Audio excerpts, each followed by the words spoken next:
We bring you the latest updates from the Pna Newsroom. President Ferdinand R. Marcos Jr. has signed the 5.2 trillion peso General Appropriations Act of 2023 in a ceremonial signing in Malacanang today. Both the Senate and the House of Representatives on Monday ratified the Bicameral Conference Committee report on Marcos's first spending plan. The 2023 national budget, which is 4.9% higher this year, is targeted to boost the economy by providing more quality and green jobs. Budget Secretary Amenah Pangandaman added that it also aims to reduce the country's poverty incidence and promote digitalization, among others. The big chunk of the 2023 budget is allotted to the education and the agriculture sector.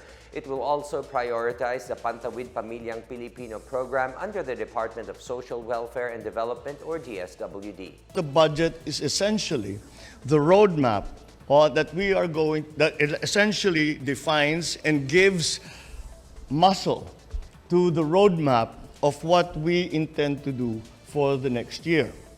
And to see that the rapidity of the passage is significant because it means that this budget, the roadmap that we have proposed from the executive, is fully supported by our legislature. We have arrived now at this very important day, and I thank you all once again.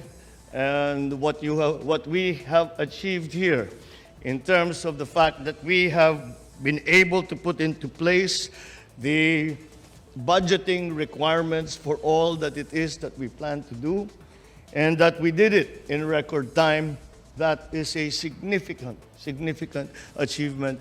And for that, I can only thank you all. The European Council welcomed President Ferdinand R. Marcos Jr.'s push for a free trade agreement, or FTA, between the Philippines and the European Union, as well as the bid to bolster the country's accreditation on the Generalized Scheme of Preference Plus. During Marcos's meeting with European Council President Ursula von der Leyen in Brussels, the president expressed his desire to expand the talks on the FTA and the renewal of the country's GSP Plus status. Von der Leyen said they will be working on it, as the GSP Plus would open a door for a free trade agreement negotiations. The GSP Plus is one of the EU's specialized incentive arrangements for sustainable development and good government in the form of zero duties. The Philippines engaged other countries in resolving immigration issues amid the COVID-19 pandemic at the second Tokyo Immigration Forum in Tokyo, Japan, last December 12 to 13. Saito Ken, Minister of Justice of Japan, opened the session, while Antonio Vitorino, Director General of the International Organization for Migration, delivered a keynote speech. The forum discussed challenges of immigration control and residency management administration as countries recover from the pandemic.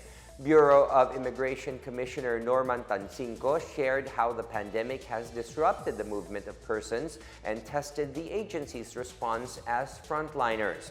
He also added that as the country enters the new normal, opportunities for interoperability and modernization are being initiated, such as online services, label-free visas, and automated processes.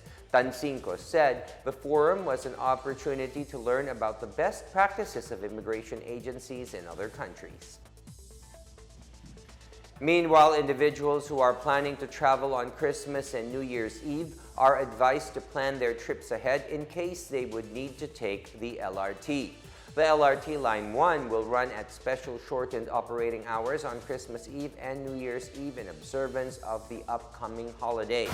In an advisory, the Light Rail Manila Corporation said that on December 24, the last train at Baclaran Station will leave at 8 p.m., while the last train from Roosevelt Station will leave at 8:15 p.m. On December 31st, the last train from Baclaran Station will be at 7 p.m.